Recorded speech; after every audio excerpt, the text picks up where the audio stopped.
धा तिरकिड़ धा तिथा प्राण धा कच धा तिरकिड़ धा तुन्ना कच्चा धा कच धा तिरकिड़ धा ती धा तिरकिड़ तक धा तिरकिड़ तक धा तिरकिड़ धा ती धा धा तिरकिड़ धा ती धा धा तिरकिड़ धा ती धा।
प्रेम से बोली सियावर रामचंद्र की जय।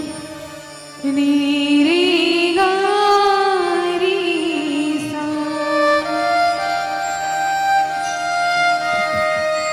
पामा गारी सा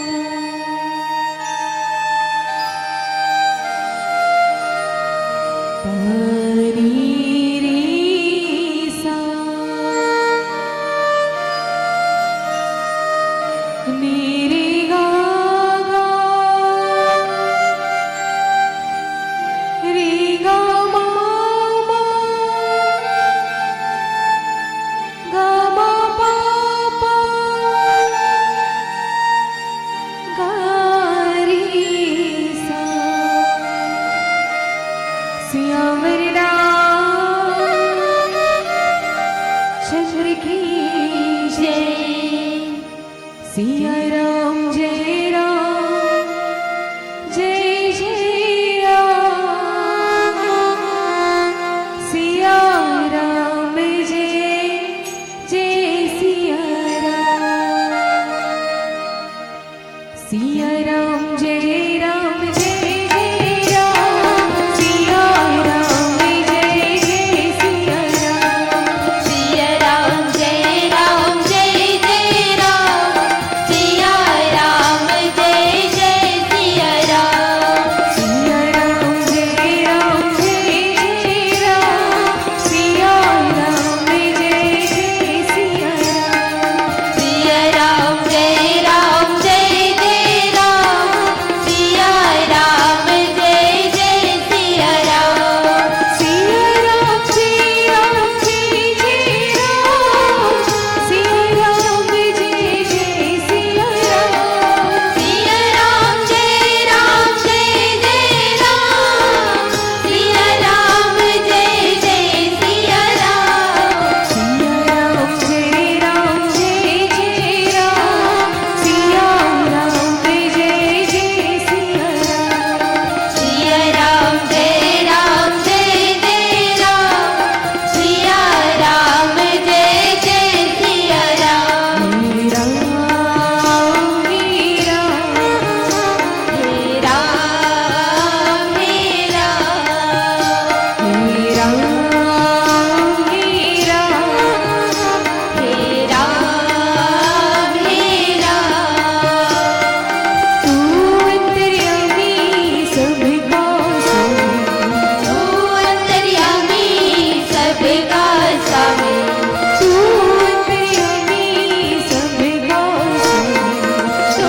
अंतर्यामी सबका स्वामी तेरे चरणों में शुभ शाम हे राम हे राम हे राम हे राम श्री कृष्ण गोविंद हरि मुरारी विनाथ नारायण वासुदेव श्री कृष्ण गोविंद हरे मुरारी हे नाथ नारायण वासुदेव श्री कृष्ण गोविंद हरि मुरारी विनाथ नारायण वासुदेव श्री कृष्ण गोविंद हरे मुरारी हे नाथ नारायण वासुदेव मानस गंगा की निरंतर धार में बह रहे मेरी श्रोता समाज में उपस्थित महाराज दशरथ जी के समान बैठे हमारे पितागण, महारानी कौशल्या जी के समान बैठी हमारी माताएं, नन्हे मुन्ने बाल गोपाल और इस राम रसामृत रामचरण अनुरागी के चातक चकोर की नहीं विराजे संतगण आज अपने भागीरथी प्रयास से इस मानस उत्सव का आयोजन करने वाले आयोजक अपनी कोकिल कृष्ण से हमें संचालित करने वाले उद्घोषक महोदय जी और इस मंच पर मंचासी मानस महाव्योम की आलोक नीर छिर विवेकी निर्णायक लेते आइए आप सभी के पावन श्री चरण कमलों में हमारी मंडली श्री आराधना बालिका मानस परिवार कुंद्रुकारा बालोद सादर नमन करती है, प्रणाम अर्पित करती है, प्रणाम अर्पित करती है।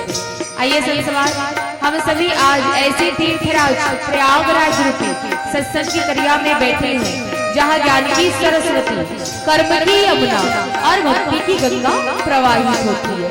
तो चलिए ऐसे तीर्थराज प्रयागराज रूपी सत्संग की दरिया में डूब करके हम गोता लगाने का प्रयास करें।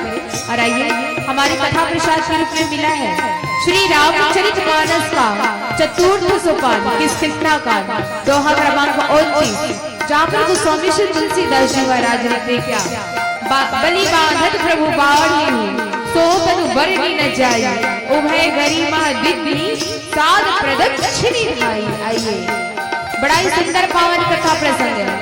आज पूरा मानव दल माता सीता जी की खोज में निकला है। उनकी भेंट होती है संपाति से। संपाति कौन है? जटायु का भाई है। ये दोनों भाई रहते, संपाति और जटायु। तो संपाति क्या करते, अपनी दूर दृष्टि से देख करके बताता है कि सीता कहाँ है। आइए, ये बड़ा ही पावन कथा प्रसंग है, संपाति का प्रसंग है और पूरे वानर दलों का ये कथा प्रसंग है। तो इस पर हम चर्चा करने का प्रयास करें। हरे राम राम राम हरे हरे, हरे कृष्ण कृष्ण कृष्ण हरे हरे, हरे राम राम राम हरे हरे, हरे कृष्ण कृष्ण कृष्ण हरे हरे, हरे राम राम राम हरे हरे, हरे कृष्ण कृष्ण कृष्ण हरे हरे, हरे राम राम राम हरे हरे, हरे कृष्ण कृष्ण कृष्ण हरे हरे।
परितीत पराग पुंजम नीलम श्यामल कोमलंघम सीता समर्पितवं भागं पाणौ महाशाय चारुचापं नमामि रामं रघुवंशनाथम्।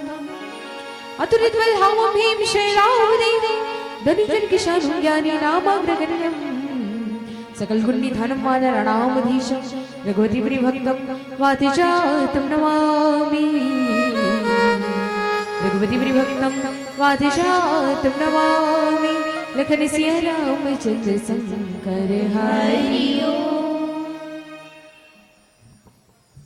आइए परमपिता परमात्मा भगवान श्री रामचंद्र जी के पावन सानिध्य में आए हुए समस्त श्री राम भक्तगण, आइएगा हम सभी वही श्री रामचरित मानस की कथा की ओर चले।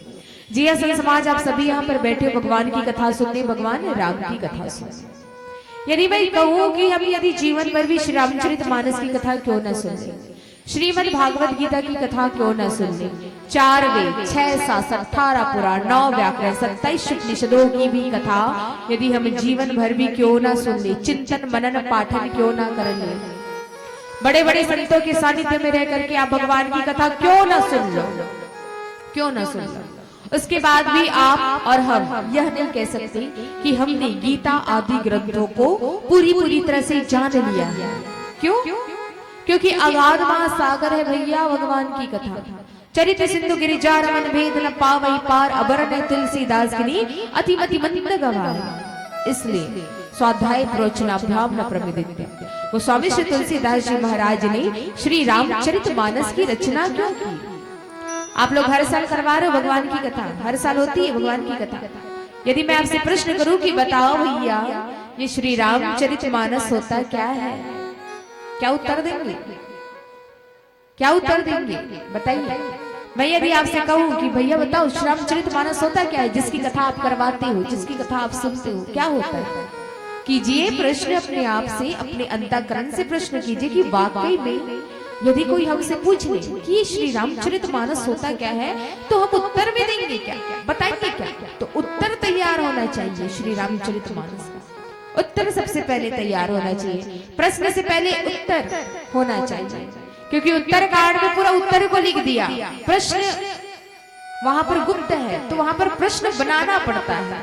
इसलिए उत्तर पहले से ही तैयार होना चाहिए कि यदि हमसे कोई प्रश्न करे तो हम उसका उत्तर तैयार रखें।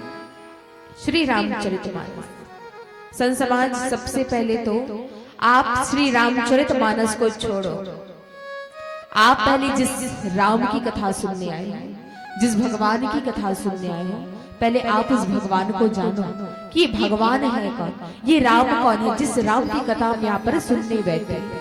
तो सबसे पहले हमको राम को जानना कि राम कौन है। जिस दिन राम को जान गए, समझना राम जी का चरित्र हमको समझ में आएगा। तो राम कौन? तो बोले ज्ञान अखंड एक ही सीतावर, जो सिद्ध ज्ञान के अखंड ज्ञान के साक्षात स्वरूप है। तो जो स्वयं ज्ञान के भंडार है, आज हम उनकी बात कहने जाए। क्योंकि राम कौन? तो बोले ज्ञान। ज्ञान कौन? तो राम। जिस दिन आपको पता चला कि मैं कौन हूँ, मैं कहां से आया हूँ, मेरे संसार में आने का उद्देश्य क्या है, और मुझे संसार को छोड़ करके जाना कहाँ है, जिस दिन आपके अंदर, जिस दिन आपके हृदय में चैतन्य ज्ञान आ गया, समझना राम आपके जीवन में। चैतन्य ज्ञान का होना अत्यंत आवश्यक है। बिना चैतन्य ज्ञान के हम भगवान राम को अपने जीवन में स्थापित नहीं कर सकते। इसलिए राम को जानना तो ज्ञान का होना अत्यंत आवश्यक है, क्योंकि ज्ञान स्वरूप कौन है? स्वयं ब्रह्म पिता परमात्मा मेरे राम। संत समाज, मैं कौन हूँ? मैं आत्मा हूँ। मैं कहां से आया हूँ? मैं उसी परम धाम से आया हूँ। मेरे संसार में आने का उद्देश्य क्या है? भगवान की भक्ति, भगवान का भजन। और मुझे इस लोक को छोड़ करके कहां जाना है? मृत्यु लोक को छोड़ करके कहां जाना है? तो बोले उसी परम धाम में, परम पिता परमात्मा के लोक में जाना है। तो ये बात जिस दिन आपके हृदय में जागृत हो गई, इस बात का ज्ञान आपके हृदय में हो गया, समझना आपके हृदय में, आपके हृदय में भगवान राम जो है स्थापित हो गए। तो श्री रामचरित को जानने से पूर्व आप पहले राम को जानो कि राम कौन है। जब राम समझ में आएंगे तब राम का चरित्र समझ में आएगा, और जिस दिन राम का चरित्र समझ में आएगा उस दिन ये हमारे हृदय में मानस होगा। मानस यानी मन, बुद्धि, चित्त। गोस्वामी श्री तुलसीदास जी महाराज ने श्री राम को जाना, अनुभव किया, उनकी कथाओं को पन्नों पर लिखना प्रारंभ कर दिया। उसके बाद गोस्वामी बाबा जी ने मन में विचार किया भाई कि मैंने श्री राम को जाना, भगवान राम के चरित्रों को पन्नों पर लिखा, लेकिन लोग भगवान के चरित्र को करेंगे क्या? हम क्या करेंगे भगवान के चरित्र को? तब अंत में मानस शब्द को लगाया कि श्री राम चरित्र के आगे मानस शब्द होना चाहिए। मानस यानी मन, बुद्धि, चित्त, मंथन करना, चिंतन करना। भगवान राम के चरित्रों की गाथा को अपने मन में बैठा करके अपने दैनिक जीवन में लाना, अपने आदर्श में लाना, अपने व्यवहार में लाना ही श्री रामचरितमानस कहलाता है। और यही श्री रामचरितमानस की कथा सुनने आज हम सभी यहाँ पर बैठे। तो निवेदन है ध्यान पूर्वक मन लगा करके सुनना, क्योंकि कथा तो आप हर साल सुनते हो, लेकिन कथा की सार्थकता इस बात से नहीं कि आपने कितना बड़ा मंच सजाया। कथा की सफलता इस बात से नहीं कि कितना सुंदर साउंड सिस्टम था। कथा की सफलता इस बात से नहीं कि कितनी ज्यादा भीड़ थी। अरे कथा की सफलता इस बात से होती है कि यहाँ जितने भी लोग उपस्थित हैं, यदि कोई एक व्यक्ति भी निकल करके अपने जीवन को भगवान के चरित्र के द्वारा सुधार ले, तब जाकर के कथा की सफलता होती है। इसलिए भगवान की कथा में बैठना महत्वपूर्ण नहीं रखता, भगवान की कथा में मन को लगाना महत्वपूर्ण होता है। तो भगवान की कथा में मन लगाना सीखिए, क्योंकि कहते हैं कि भगवान की कथा सुनने से मन की व्यथा समाप्त होती है। अब आप कहोगे भाई कि हम तो हर साल कन्हारपुरी में बैठ करके भगवान की कथा सुनते हैं, अगल बगल गांव में जाकर के भगवान की कथा सुनते हैं, टीवी में, मोबाइल में, रेडियो में, सब जगह कथा होती है, जाते हैं, सुनते हैं। तो कथा सुनने के बाद आज का मनुष्य रोता क्यों है, परेशान है अपने जीवन से? हम तो भगवान की कथा सुन रहे ना, तो भगवान की कथा सुनने के बाद हमारे जीवन में किसी भी प्रकार का दुख नहीं होना चाहिए। लेकिन हम भगवान की कथा सुनने के बाद भी रोते हैं, परेशान है दुनिया से। क्यों? कारण क्या है? तो संत समाज इसके पीछे एक ही कारण है। हम भगवान की कथा सुनते जरूर है, हम भगवान की कथा समझते जरूर है, लेकिन हम भगवान की कथा को अपने जीवन में अनुभव नहीं करते। जिस दिन हम भगवान की कथा को अपने जीवन में अनुभव करना प्रारंभ कर देंगे, उस दिन हमारे जीवन की सारी व्यथा जो है समाप्त हो जाएगी। इसलिए शर्तें ये रखिए, प्रयास ये कीजिए कि आप भगवान की कथा को सुनिए मत, अनुभव कीजिए कि भगवान ने कैसे अपने जीवन में दुख झेले हैं। हमको भी ऐसे ही, हमारे भी जीवन में दुख आते हैं, हमको भी उसी दुख का सामना करना है। माता सीता ने कैसे 14 वर्षों की वन यात्रा को बिताया है, अपने पति के बिना रह करके लंका में ही एक ही जगह में बैठ करके कैसे अपने जीवन को उन्होंने व्यतीत किया है अपने पति के वियोग में। ये सारा चीज हमारे भी जीवन में आती है। जब आपका पति आपको छोड़ करके चला जाए या आपका हरण कोई व्यक्ति कर ले, तब उस अवस्था में, उस समय में आपको कैसे रहना है, आपको कैसे धर्म का निर्वाहन करना है, आपको कैसी साधना करनी है, आपको कैसा साधन लेना है, ये श्री रामचरितमानस हमको सिखाता है।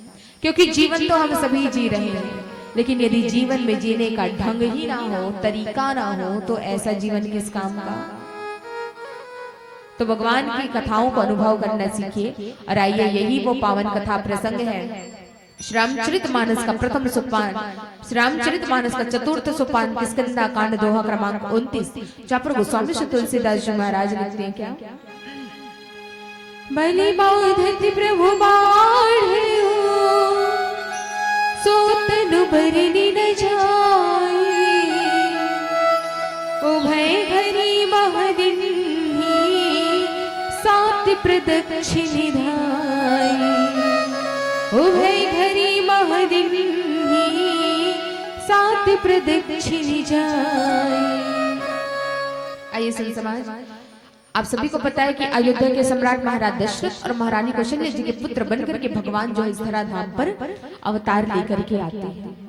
माता कैकेयी अपने 2 वरदानों को महाराज दशरथ को मांगती है। पहला वरदान मांगती कि भैया भरत को युवराज पद दे दिया जाए। दूसरे वरदान के रूप में मांगती कि तापस विशेष उदासी 14 वर्ष राम वनवासी के राम को 14 वर्षों के वनवास के लिए वन को भेजा जाए। माता पिता की आज्ञा को श्रद्धार कर 14 वर्षों के वनवास के लिए भगवान जो है कहाँ आते हैं? वन में आते हैं। माता सीता भैया लक्ष्मण समेत कहाँ आते? वन में आते। केवट को नौका मांगते हैं, गंगा पार लगाते हैं और भगवान कहाँ पहुंचते? पंचवटी आश्रम में। तो पंचवटी आश्रम में दशानन रावण आता है तपस्वी का वेश बना करके, साधु का वेश बना करके, और माता सीता जी का हरण करके लंका नगरी में ले जा करके अशोक वाटिका में बंदनी बना करके रख देता है। भगवान राम भैया लक्ष्मण माता सीता जी की खोज कर रहे हैं। हे सीता तुम कहाँ हो? पेड़ों से, लताओं से, खग मृग पर्ण से पूछ रहे हैं कौन? भगवान। भगवान की लीला देखिए, भगवान का चरित्र देखिए। जब आपकी पत्नी का हरण हो जाएगा तो आप क्या करोगे? सीधे पुलिस स्टेशन जाओगे, FIR दर्ज कराओगे कि मेरी पत्नी लापता है, मेरी पत्नी लापता है। लेकिन भगवान का चरित्र देखिए, भगवान की पत्नी का हरण हो गया तो इंसानों को पूछने के बजाय भगवान क्या कर रहे हैं? पेड़ों से, लताओं से पूछ रहे हैं कि क्या तुमने मेरी सीता को देखा है? पत्थर को उठा करके पूछ रहे भगवान, क्या तुमने मेरी सीता को देखा है? जड़ चेतन से पूछ रहे भगवान। ये होता है लीला, ये होती है चरित्र, जो कि सिर्फ मेरे मर्यादा पुरुषोत्तम भगवान राम ही कर सकते हैं। भगवान लीला कर रहे, चरित्र कर रहे और पूछ रहे कि क्या तुमने मेरी सीता को देखा? गिद्धरा जटायु का दाह संस्कार, माता सबरी को दर्शन, और कहाँ पहुंचे भगवान? किष्किंधा कांड में। आइए, ये यात्रा प्रारंभ हो चुकी है किष्किंधा कांड की। किष्किंधा कांड नाम से स्पष्ट है, किष्किंधा कांड। कौन किसके कंधे पर बैठा? कौन किसके कंधे पर बैठता है किष्किंधा कांड में? तो हनुमान जी के दोनों कंधों में एक और राम, एक और लक्ष्मण बैठते हैं, और उड़ करके हनुमान जी महाराज राम और लक्ष्मण को कहाँ ले जाते? सुग्रीव के पास। इसलिए इस कांड का नाम पड़ा किष्किंधा कांड, कि कौन किसके कंधे पर बैठा। और एक इसका मतलब होता है बंदर, किस यानी बंदर। ये पूरा जो किष्किंधा कांड है ना, बाली सुग्रीव की कथा, ये पूरे वानर दलों की कथा है। और वानरों को हम किस कहते हैं? तो ये पूरे वानरों की कथा है, इसलिए इस कांड का नाम रख दिया गोस्वामी बाबा जी ने किष्किंधा कांड। तो आइए आज किष्किंधा कांड पर प्रवेश होता है भगवान का। सबसे पहली मुलाकात होती है हनुमान जी महाराज से। हनुमान जी महाराज जो है सुग्रीव से मित्रता करवाते हैं। सुग्रीव अपनी सारी व्यथा, बाली अपने बड़े भाई बाली की पूरी व्यथा को, सारी बातों को भगवान राम को बताता है। भगवान रामचंद्र जी जो है सुग्रीव की सहायता करते हैं, उसको बाली का वध कर देते हैं और पूरा किष्किंधा का राज बाली को दे देते हैं, सुग्रीव को दे देते हैं। तो सुग्रीव कहता है प्रभु जिस प्रकार से आपने आज मेरी सहायता की है, मेरी पत्नी को मुझे वापस दिलाया है, मेरा साम्राज्य मुझे वापस दिलाया है, मेरे काल जैसे भाई से आपने मेरी रक्षा की है, प्रभु मैं भी आपको वचन देता हूँ कि आपकी पत्नी का हरण जिस किसी ने भी किया है, मैं आपकी पत्नी अर्थात माता सीता जी का पता लगाऊंगा। सुग्रीव जो है वचन देता है भगवान को। और जैसे ही चौमासा बीतता है तो चौमासा के बाद सुग्रीव को याद दिलाया जाता है कि अरे सुग्रीव शायद तुम भूल गए हो, राज्य के लालच में आकर के भूल गए हो कि तुम्हें माता सीता जी का पता लगाना है। भैया लक्ष्मण क्रोधित हो जाते सुग्रीव के ऊपर। अरे मूर्ख सुग्रीव, जिस राम ने तेरी पत्नी को तुझे वापस दिलाया, तेरा साम्राज्य तुझे वापस दिलाया है, और तू अपने वचन को भूल गया। लक्ष्मण के क्रोध को देख करके सुग्रीव डर जाता है और सुग्रीव पूरे वानर दलों को आदेश देता है कि जाओ सारी दिशाओं में भ्रमण करो, जहां भी यदि किसी को भी सीता का पता मिलेगा तो तुरंत आकर के हमें संदेश देना। मैं आप लोगों को 1 माह की अवधि देता हूं, यदि 1 माह की अवधि के अंतर्गत आप लोगों ने सीता का पता नहीं लगाया तो आप सबकी मृत्यु मेरे हाथों निश्चित है। सारे वानर दल जो है भयभीत हो जाते हैं सुग्रीव के ऐसे आक्रोश को देख करके। सुग्रीव के आदेश को मान करके नल नील अंगद जामन जी हनुमान जी अपनी अपनी सेना समेत कहां चले? माता सीता जी की खोज करने के लिए। और आइए आगे क्या होता है, कैसे माता सीता जी की खोज कर रहे हैं, एक भजन के पश्चात हम जाने। प्रेम से बोलिए श्याम रामचंद्र की जय, श्याम रामचंद्र की जय।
सुने सुने बर भाते जी सिया राम की अमर कहानी।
को पाप नासिनी गंगा कहा गया है।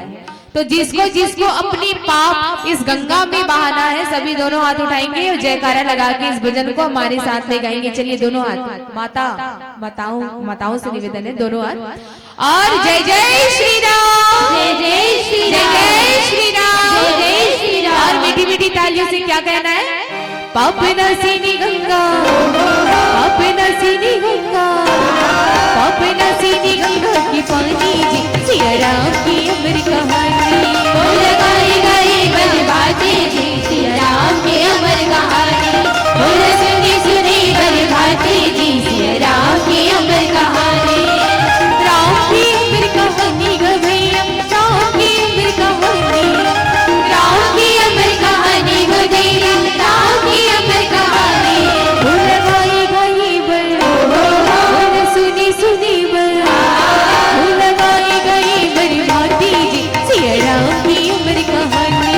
बोल सुनी सुनी बज बाजे जी सिया राम की अमर कहानी। बोल गाए गाए बज बाजे जी सिया राम की अमर कहानी। बोल सुनी सुनी बज बाजे जी सिया राम की अमर कहानी। बोल गाए गाए बज बाजे जी सिया राम की अमर कहानी। प्रेम से बोली श्याम रामचंद्र की जय। और आइए संत समाज स्वर्गीय बुद्धू, और आइए सारे वानर जो है माता सीता जी की खोज में निकल गए, आधे डर आधे बल से। इधर सारे वानर जो है नल नील अंगद जामन जी माता सीता जी की खोज कर रहे हैं। कभी उनका सामना राक्षसों से हो रहा, कभी किसी संत से पूछ रहे, कभी किसी मुनि से पूछ रहे हैं, लेकिन कोई किसी को तो पता होता कि माता सीता कहाँ है। जबकि सारा चराचर ने देखा है, क्या देखा है कि माता सीता जी को रावण ने हरण करके ले गया है, सारा चराचर देखा है। लेकिन जब बात आ रही है पूछने की तो सारे लोग भयभीत हो रहे हैं। क्यों? रावण के डर से कि यदि हमने इनको बता दिया कि रावण ने सीता का हरण किया है तो रावण हमको मार डालेगा। और ये चीज हमारे साथ भी हो रहा है। आज के इस कलयुगी दौर में भी देखो, यदि किसी के साथ गलत हो रहा है, सड़े आम गलत हो रहा है, तो लोग उसे देख करके रह जाते हैं। वीडियो फोटो बनाने में ही लीन हो जाते हैं, लेकिन मजाल किसकी जाकर के रक्षा करे। ये चीज हमारे साथ भी हो रहा है। सरेआम गलत कर रहे हैं लोग, कैसे घोटाला हो रहा है, कैसे भ्रष्टाचार हो रहा है, उसको देखने के बाद भी लोग आंख बंद करके खड़े हैं। जबकि माता सीता जी का हरण सारा चराचर देखा है, पूरा चराचर, ऐसा नहीं किसी ने नहीं देखा, सबने देखा है। लेकिन जब आज बारी आ रही कि माता सीता जी का पता लगाना है, तो कोई तो सामने आता कि हाँ मैंने सीता को देखा है, रावण ने उसको हरण कर लिया, कोई तो आता नहीं बताया। राक्षसों से सामना कर रहे हैं सारे वानर जो है, भूखे प्यासे जो है, क्योंकि सुग्रीव ने कहा था कि जब तक माता सीता जी का पता नहीं लगा लोगे खाना पीना बंद। भूखे प्यासे खोज रहे माता सीता जी को, मिल ही नहीं रहे। अंत में सारे वानर जो है इतने थक जाते, इतने प्यास में बैठ जाते हैं कि अब उनके अंदर शक्ति नहीं रही। हनुमान जी थोड़ी ऊंची एक पर्वत में चढ़ करके देखते, क्या देख रहे हैं कि एक गुफा से सारी जो है पक्षियां जो है उड़ रही है। वहां पर पक्षियों का जो झुंड है इसे मंडरा रहा है। तो हनुमान जी अनुमान लगाते हैं, विचार करके अनुमान लगाते हैं। हनुमान जी का हर काम विचार से होता है, अनुमान से होता है। हनुमान जी ने विचार लगाया कि भाई यहाँ पर सारी पक्षियों का झुंड झूम रहा है, मतलब यहाँ पर कुछ तो है, पानी वगैरह है, तभी ये सारी पक्षियों का जो झुंड है वो वहां पर घूम रहा है। हनुमान जी कहते चलो वानर भाइयों, हमको आज मिल गया, चलो सबको प्यास लग रही है ना, चलो चलते हैं। तो उस गुफा में प्रवेश करते। तो उस गुफा में कौन रहती है? कौन रहती है? बुद्धि की प्रतीक, शिक्षा की प्रतीक स्वयं प्रभा, जिसकी प्रभा स्वयं के अंदर है, जिसकी तेज स्वयं उसके अंदर है, इसलिए उसका नाम रहा स्वयं प्रभा। वो स्वयं प्रभा जो इस गुफा में रहती है। सारे वानर भयभीत हो जाते हैं, किसकी गुफा में आ गए हम, किसकी गुफा में आ गए। स्वयं प्रभा कहती है आप लोग कौन हो, परिचय दो। हनुमान जी परिचय देते कि हम रामदूत हनुमान हैं और माता सीता जी का हरण हो गया, जिसके कारण से हम ऐसे वन में भटक रहे हैं भूखे प्यासे। स्वयं प्रभा जैसे सुनती है अच्छा राम, तो स्वयं प्रभा कहती है ठीक है मैं आप लोगों को सीता का पता बताऊंगी, लेकिन उससे पूर्व आप लोग सभी यहाँ पर स्नान ध्यान कर लीजिए, जिसको भूख लगी भूख मिटाइए, प्यास बुझाइए। आप लोग सब यहाँ पर जिसे जो करना वो करिए, उसके बाद मैं आप लोगों को सीता का पता बताऊंगा। संसभा सारे वानर प्रसन्न हो जाते हैं। जैसे ही उनकी प्यास बुझती है, भूख मिटती है, तो स्वयं प्रभा कहती है कि हे वानर भाइयों, आप लोग अपने नेत्र को बंद करिए। मैं जैसा कह रही हूँ उसे सिर्फ सुनना, ध्यान से सुनना। मैं आप लोगों को सीधा माता सीता के पास ले चलूंगी। ऐसा कहती स्वयं प्रभा और कहती है कि मैं देख सकती हूँ, अपने बुद्धि से बता सकती हूँ कि सीता जो है समुद्र के किनारे से, ऐसा बोलती ही है, आप लोग सभी समुद्र के किनारे पहुंचे हुए हो। स्वयं प्रभा बस इतना ही कहते हैं, आप लोग सभी, वो आगे और बताए रहती कि माता सीता कहाँ है। लेकिन वानरों से स्वयं प्रभा ने कहा था कि आप लोग अपने नेत्र मत खोलना, नेत्र खोलोगे तो आप लोग बीच में फंस जाओगे। सारे वानर जैसे सुनते स्वयं प्रभा ने कहा कि हम समुद्र के किनारे, चलो आंख खोल करके देखा जाए है कि नहीं। सारे वानर नेत्र खोल लेते हैं, कहाँ पहुंच गए? समुद्र के किनारे पहुंच गए। यदि उस समय वानर, जितने भी वानर सेना थी, यदि नेत्र नहीं खोलते तो आज निश्चित ही स्वयं प्रभा के उपदेश आदेश से कहाँ होती? माता सीता के पास। लेकिन वानर है भाई, वानरों का स्वभाव कैसा होता है? चंचल होता है, मन एकाग्र नहीं होता। वो तो वानर है, हम तो मनुष्य, हम तो मनुष्य जब अपने मन को एकाग्र नहीं कर सकता है ढंग से, तो फिर वो तो वानर है, वानर से कैसी अपेक्षा। तो सारे वानर कहाँ पहुंच गए? समुद्र किनारे। अब अंगद कहने लगता है भगवान ये क्या हो रहा है, हमारे पास ज्यादा समय नहीं है, हमको माता सीता जी का पता लगाना है। एक ही दिन बचे रहती, 1 महीना होने के लिए 1 ही दिन बचा रहता और उसी में माता सीता जी का पता लगाना है। उधर एक कंदरा की गुफा में कौन रहता है? जटायु का भाई संपाति। संपाति के दोनों पर कट चुके हैं, एकदम बूढ़ा हो चुका है भाई, कई हजारों वर्ष से संपाति जीवित है और बूढ़ा हो चुका है। एक ही गुफा में, ये जैसे चट्टान है, चट्टान के अंदर नीचे ही देखना अक्सर गुफा रहती है, वैसे ही कंदरा में कौन रहता है? संपाति रहता है। संपाति के कानों में वानरों की आवाज सुनाई देती है। अंगद कहता है कि मेरे पिताजी ने अंतिम समय में श्री रघुनाथ जी के चरणों में प्रीति की, भगवान राम ने कितने, भगवान राम के गुण गाने लगता है अंगद, कहने लगता है कि हम ही एक ऐसे हैं जो एक छोटा सा काम दिया, एक काम दिया माता सीता जी का पता लगाने का, उस काम को पूरा नहीं कर पा रहे हैं। अंगद ऐसे कहने लगता है और संपाति सारे वानरों की आवाज को सुन लेता है, अंगद की आवाज को सुन लेता है। तो संपाति कहता है अरे वाह, आज तो बड़ा सुंदर आहार मुझे मिला है, आज तो मैं इन सबको खा जाऊंगा, मुझे बहुत ही सुंदर भोजन की खुशबू आ रही है।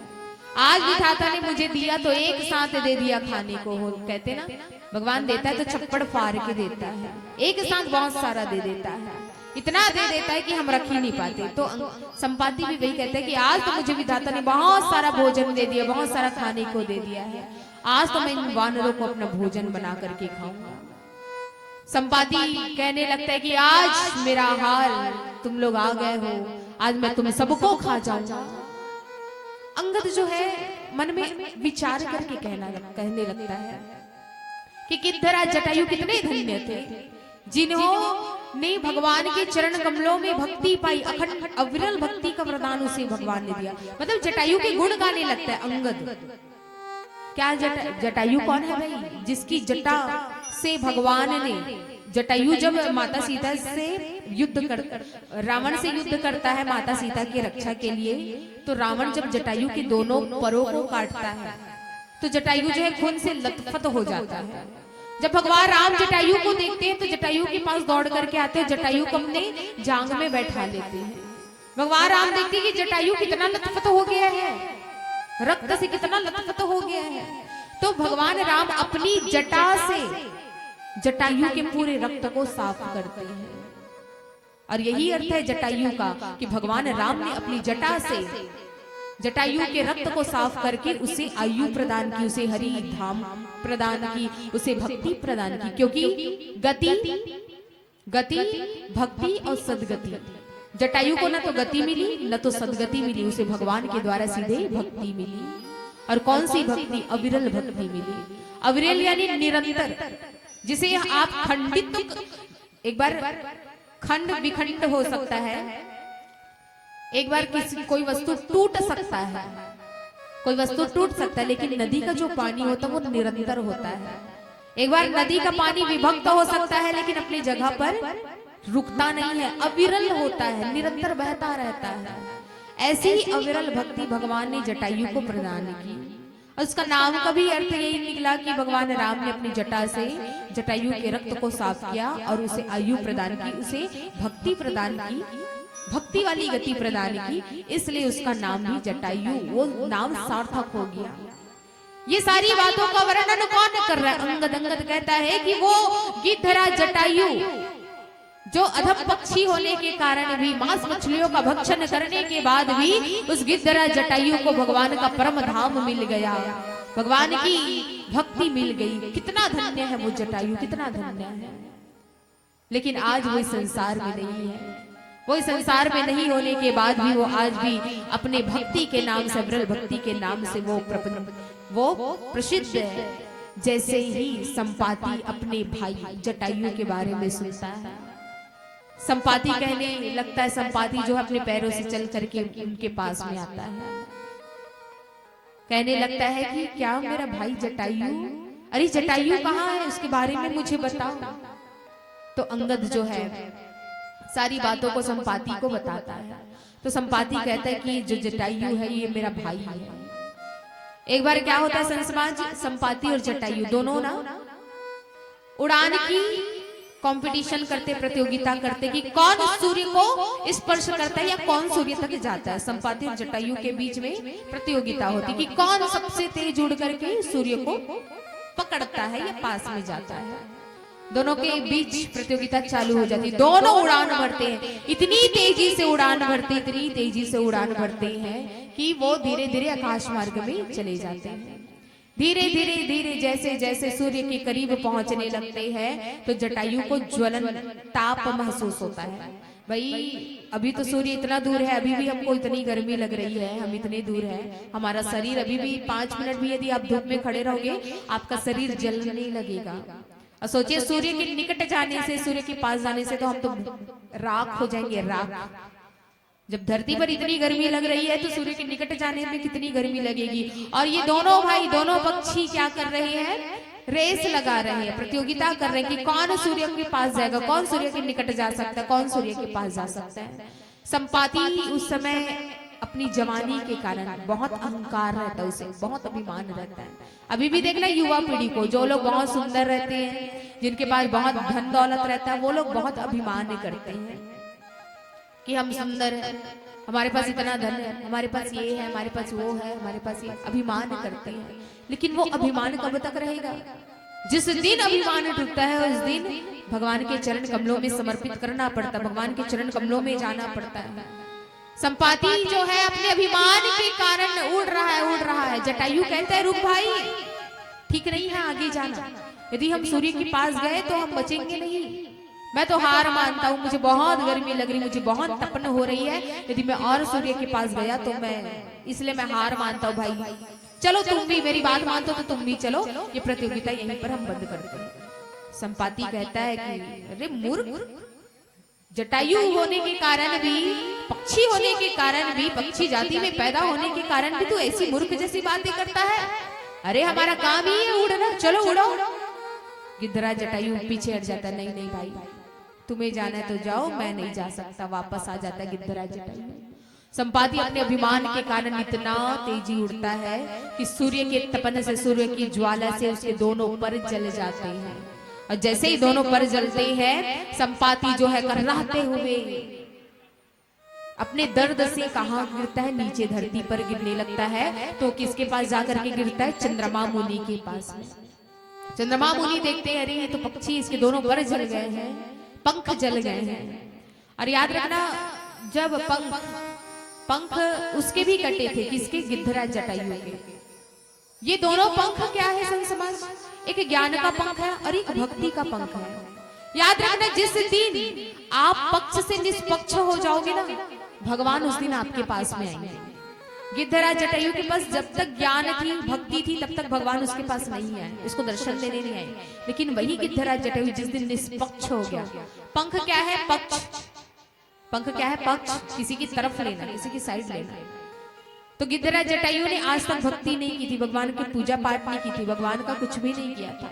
लेकिन जिस दिन गिद्धराज जटायु को दोनों पर कटा, उसने कर्म किया, कर्म के कारण भगवान उसके पास में आए। जिस दिन गिद्धराज जटायु निष्पक्ष हो गया, भगवान उसके पास आए, उसे दर्शन दिए। तो कहने का मतलब ये है, जिस दिन आप इस संसार से मोह मोड़ लोगे, मुंह मोड़ लोगे भगवान के, आप अपने रक्त को विरक्त कर दोगे, भगवान के चरणों में अनुराग कर लोगे, भगवान आपके पास आएंगे। तो गिद्धराज जटायु से यही सीख मिलती है। और आज संपाति के भी दोनों पर कट गए। चंद्रमा मुनि जो है उनकी देखरेख करते हैं, और चंद्रमा मुनि की सहायता से संपाति जो है अभी तक जीवित है। चंद्रमा मुनि जैसे उसका इलाज करते हैं, औषधि लगाते हैं, तो संपाति सारी बातों को बताता है कि किस प्रकार से प्रतियोगिता रखी और सूर्य के किरणों के कारण मेरे पर जल गए। तब चंद्रमा मुनि जो है संपाति को उपदेश देते कि संपाति, इस संसार में शारीरिक सुंदरता ही सब कुछ नहीं है, अभिमान मत करो, गुमान मत करो, ये शरीर अपना नहीं है। अरे इस शरीर में कुछ अपना है तो वो है आत्मा, और आत्मा का मिलन किससे होना चाहिए? परमात्मा से। और आत्मा और परमात्मा का मिलन कौन करवाता है? तो महात्मा। और चंद्रमा मुनि कौन है? महात्मा है। तो संपाति जैसे जीवात्मा को चंद्रमा मुनि जैसे महात्मा जो है परमात्मा रूपी प्रभु राम के गुणगानों का दे करके उसे उपदेश दे रहे कि संपाति, भगवान के चरण कमलों में प्रीति करना सीखो, ये शरीर अभिमान के लिए नहीं है। तो आइए एक भजन तत्पश्चात आगे की कथा को हम जाने। प्रेम से बोलिए सियावर रामचंद्र की जय।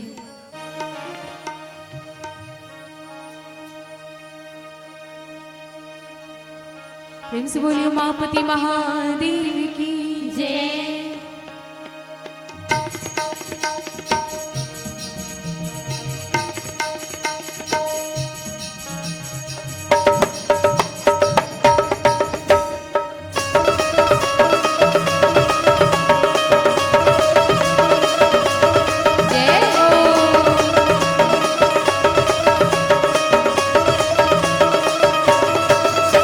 जटा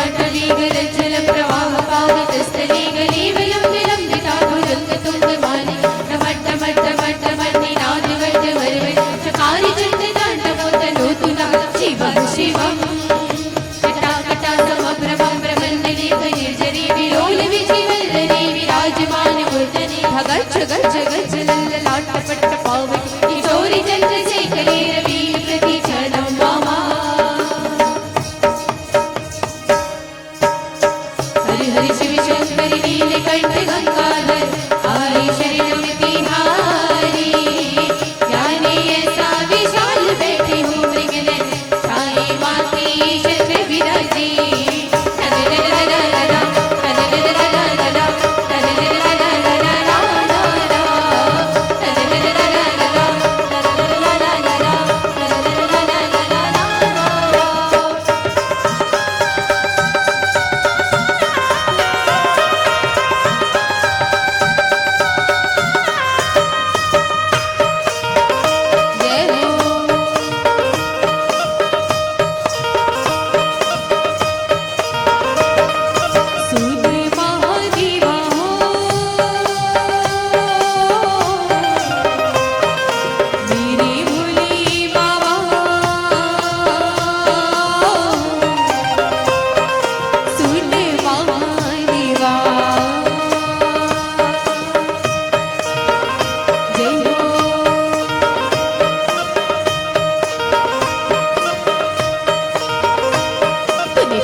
तूने काहे कुछ नीरमायूरी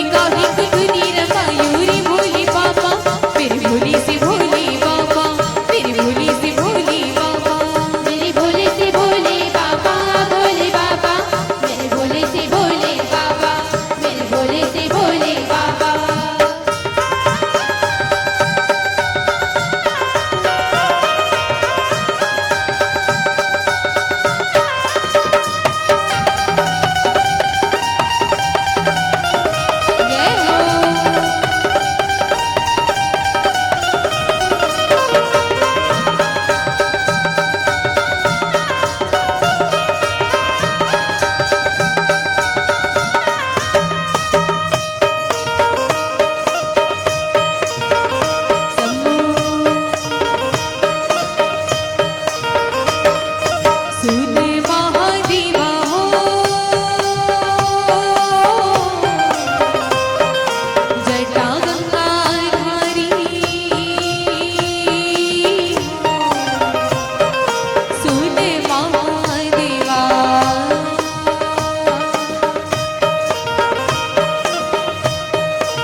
मेरे भोले बाबा का भजन चल रहा है, मेरे शिव महादेवा का भजन चल रहा है। आप सभी से निवेदन है मीठी मीठी तालियों की सेवा प्रदान करिएगा। तो दोनों हाथ उठा के हर हर महादेव की जय, बोल मापति महादेव की जय। ओम नमः शिवाय, ओम नमः शिवाय, ओम नमः शिवाय, ओम नमः शिवाय। ओ मेरा भोला है भंडारी, करता नंदी की सवारी,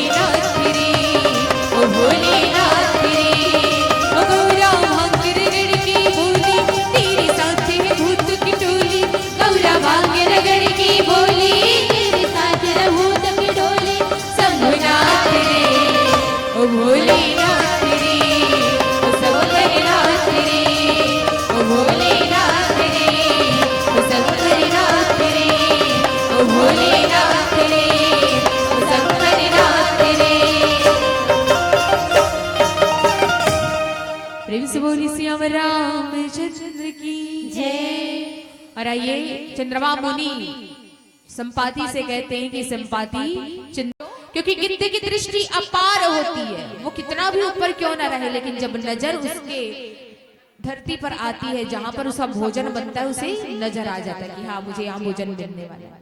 गिद्ध की दृष्टि अपार होती, अपार जिसका पार कोई नहीं पा सकता वो अपार दृष्टि। गिद्धरा जटायु पूरे वानर दलों से कहता है कि मैं देख सकता हूँ कि 100 योजन था में त्रिकुटा पर्वत बना है और इसी त्रिकुटा पर्वत में माता जगत जननी जगदम्बा सीता को बंदनी बना करके रखा गया है।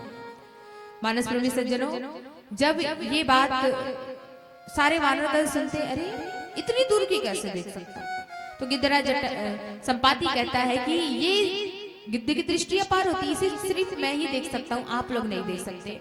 आप लोग राम का नाम लीजिए और निश्चित हो करके क्या करिए, सीता का पता लगा करके आप लोग मुझे बस समुद्र के किनारे ले चलिए, बस एक ही काम करिए ताकि मैं अपने भाई का जो है संस्कार कर सकूं। सारे वानर जो है संपाति को लेकर के आते हैं और जैसे ही चंद्रमा मुनि ने बताया था कि उनका जो शरीर है पवित्र हो जाएगा, संपाति के दोनों पर वापस आ जाते। संपाति बहुत सुंदर लगने लगता है और वो भी वहीं से मोक्ष प्राप्त करके वहां से लौट जाता है।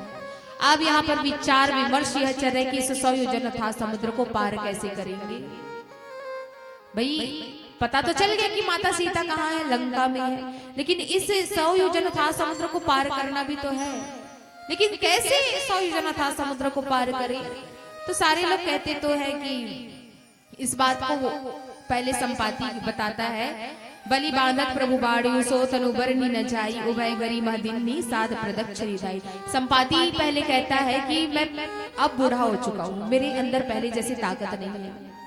मैं पहले जब जवान था ना तो मैं बहुत ताकतवर था और बलि के यज्ञ में क्षमा करना, ये जामवंत जी कह रहे हैं सारे वानरों से। सारे लोग अपना अपना भाव प्रकट करते। गज कहता है कि मैं एक छलांग में 10 योजन था समुद्र को पार कर सकता हूँ।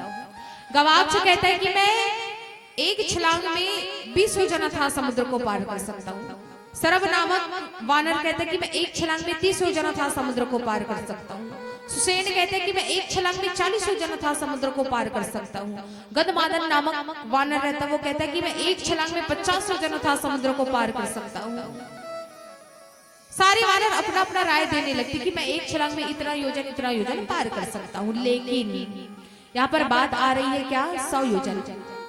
एक छलांग 20 योजन 10 योजन से क्या बात बनता, 100 योजन की बात आ रही है। तब बूढ़ा जामवंत कहते हैं कि मैं एक छलांग में 100 योजन था समुद्र को पार कर सकता हूँ, लेकिन अब मैं बूढ़ा हो चुका हूँ। क्योंकि मैं जब जवान था, मैंने अपने जवानी में जब बलि के यज्ञ में वामन भगवान आए थे, आप सभी को पता है बलि ने यज्ञ कराया था। बलि जो है बहुत बड़ा दानी अपने आप को समझता था, तो उसकी परीक्षा लेने के लिए बलि जो है भगवान का बहुत बड़ा भक्त रहता है, तो बलि की परीक्षा लेने के लिए भगवान जो है वामन अवतार लेकर के आते हैं बलि के यज्ञ में। बलि यज्ञ कराता है, भगवान को देख करके, उनके स्वरूप को देख करके बलि बड़ा प्रसन्न हो जाता है। बलि बड़ा सुंदर आसन देता है और यज्ञ में बैठाता है भगवान को। अंत में यज्ञ समाप्त होने के बाद बलि कहता है कि मांगिए, आपको जो भी दान मांगना मांगिए। तो भगवान बलि से कहने लगते हैं, भगवान बलि से कहने लगते हैं कि मुझे आपके राज्य का 3 पग दे दो। तो बलि कहता है कि बस 3 पग, ये तो छोटा सा चीज मांग लिया आपने, छोटी मोटी चीज मांगी, कोई बड़ा चीज मांगिए ना, आप तो छोटे छोटे पग चलोगे यहीं पर हो जाएगा। तो भगवान कहते नहीं बलि, मुझे केवल 3 ही पग चाहिए। तो भगवान पूरे 2 पग में उसके पूरे राज्य को नाप ले लेते हैं। जब वही वामन भगवान विराट रूप धारण करते हैं, विराट रूप धारण कर देते हैं, तो एक पग में पूरे पृथ्वी को नाप लेते और दूसरे पग में पूरे स्वर्ग लोक को नाप लेते और तीसरे पग की बारी आती कि बताओ बलि अब मैं कहाँ रखूं तीसरा पग। तो बलि महाज्ञानी महादानी कहता है कि प्रभु तीसरा पग आप मेरे सर पर रखे, मैं अपने आप को आपको समर्पित करता हूँ। इसी कारण बलि को हम महादानी के नाम से जानते हैं। और जब वही वामन से विराट रूप धारण करते ना, तो ये सारा चीज को कौन देखता है? जामन। जामन जी जो है वही वामन से जो विराट रूप जब धारण करते ना, तो जामन जी वही कथा को बताते कि जब भगवान ने बलि के यज्ञ में वामन से विराट रूप धारण किया था, तो मैंने उनके साथ परिक्रमाएं की थी, लेकिन अब मेरे अंदर पहले जैसे ताकत नहीं है, अब मैं बूढ़ा हो चुका हूँ। तो आइए इस प्रकार से फिर यहीं से प्रारंभ होता है सुंदरकांड की कथा, कि जब चयन किया जाता है कि कौन जो है माता सीता जी का पता लगा करके आएगा, तो सारे वानर नल नील अंगद अपने अपनी बात को बताने लगते हैं। तो आइए एक भजन तत्पश्चात आप सभी से सादर विदाई। प्रेम से बोली सियावर रामचंद्र की जय। पाए हर जीने की चार दुनिया, मटी मया माई सारी दुनिया, हरि भक्ति भजला भुलाई डारे, मोह माया ममल्ला मिलाई डारे, मोह माया ममल्ला मिलाई डारे। सिया रामा हरि नामा ताली बजा के जयकारा संगे धीरे धीरे डो।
जय जय श्री राम। जय जय श्री राम।